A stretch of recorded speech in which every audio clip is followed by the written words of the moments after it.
এই বৃক্ষ দেখছেন আপনি? কত সবুজে ভরা, কত সুন্দর। এটার শীতল ছায়াতে সুখ পাওয়া যায়। এটার ডালে বসে পাখির আওয়াজ শুনলে সমস্ত ক্লান্তি দূর হয়ে যায়। কিন্তু এই বৃক্ষ কি শুরু থেকেই এরকমই ছিল? এটা কি সবসময় এরকমই ছিল? না। প্রত্যেক বছর হেমন্তকালের নির্মম আঘাত একে সহ্য করতে হয়। এর পাতাগুলোকে শুকিয়ে মাটিতে ফেলে দেয়, কিন্তু তবু এই বৃক্ষ অটল দাঁড়িয়ে থাকে। আর তারপর যখন বসন্তকাল উপস্থিত হয়, একে নতুন জীবন দান করে যায়। এটার মধ্যে পুনরায় ছোট ছোট ফুলের কুঁড়ি দেখা যায়। এই বৃক্ষ হেমন্তের মুখোমুখি হয়েছিল, তাই আজ সবুজে ভরা।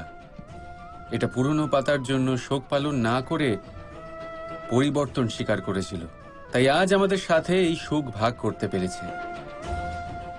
তাই মনে রাখবেন একটা অত্যন্ত জরুরি কথা: পরিবর্তন আর কষ্ট, এটাই সংসারের সবথেকে মহান সত্য। যারা এটা স্বীকার করে নিয়েছেন, ধরে নিন তারা ধন্য হয়ে গেছেন। রাধা রাধা। সাপ, এই শব্দটা শুনলেই মনের মধ্যে এক ধারণা তৈরি হয়। বিষে ভরা, ফোঁস আওয়াজ করা এক ভয়ানক জীব। যদি এই সাপ কারোর বাড়িতে ঢুকে পড়ে, কোলাহল সৃষ্টি হয়ে যায়। লোকে সুরক্ষিত স্থান খুঁজতে থাকে, ভিড় জমা হয়ে যায় সেই সাপের প্রাণ নেওয়ার জন্য। কিন্তু যদি এই সাপ কোনো মন্দিরে দেখতে পাওয়া যায়, তাহলে কি হবে? লোকে সেই সাপের সামনে নিজের মাথা নত করবেন, প্রার্থনা করবেন, হাত জোড় করবেন, দুধ খাওয়াবেন, তাকে শিবের আশীর্বাদ মনে করবেন। তাহলে এই বিষয়ে আপনার মতামত কি? ভাবুন, মানুষগুলো সেই একই ছিল, সাপও সেই একই। তাহলে পরিস্থিতিতে এত তফাৎ কেন? কোথাও সেই সাপের প্রাণ নেওয়া হচ্ছে, আবার কোথাও সেই সাপকে পুজো করা হচ্ছে। তফাতের কারণ হলো সংস্পর্শ আর স্থান। যখন সেই সাপ শিবের সংস্পর্শে ছিল, মন্দিরের পবিত্র আবহাওয়াতে ছিল, তখন সে দেবতুল্য হয়ে উঠেছিল। নয়তো সে আমাদের কাছে শত্রুই ছিল, তাই না? তাই নিজের জীবনে সংস্পর্শ আর স্থানের চয়ন খুব ভেবেচিন্তে করুন, কারণ এই সংসার আপনার ব্যক্তিত্বের আন্দাজ আপনার সংস্পর্শ থেকেই করবে। আর হ্যাঁ, এখানে বিষয় ধনী বা গরিবের নয়, এখানে বিষয় হলো সংস্কারী আর সদাচারীর সঙ্গে। সদাচারীর সঙ্গ সবসময় সম্মানের কারণ হয়। রাধা রাধা।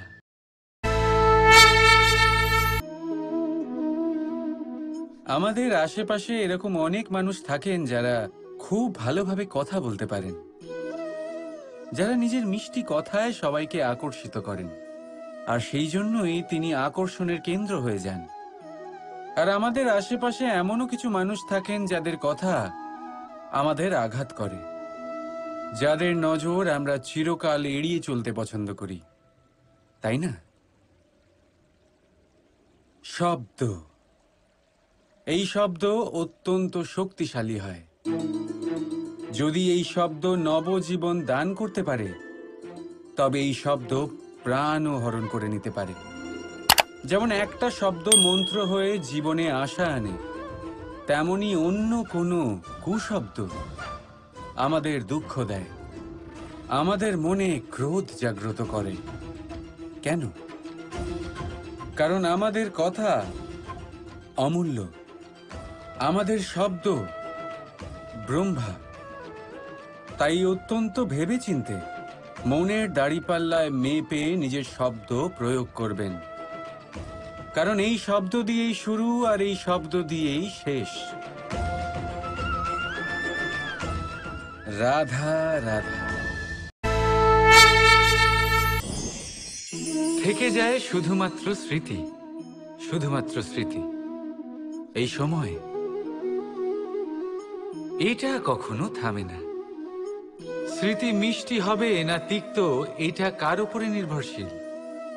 আপনার কর্মফলের সিদ্ধান্তের উপর।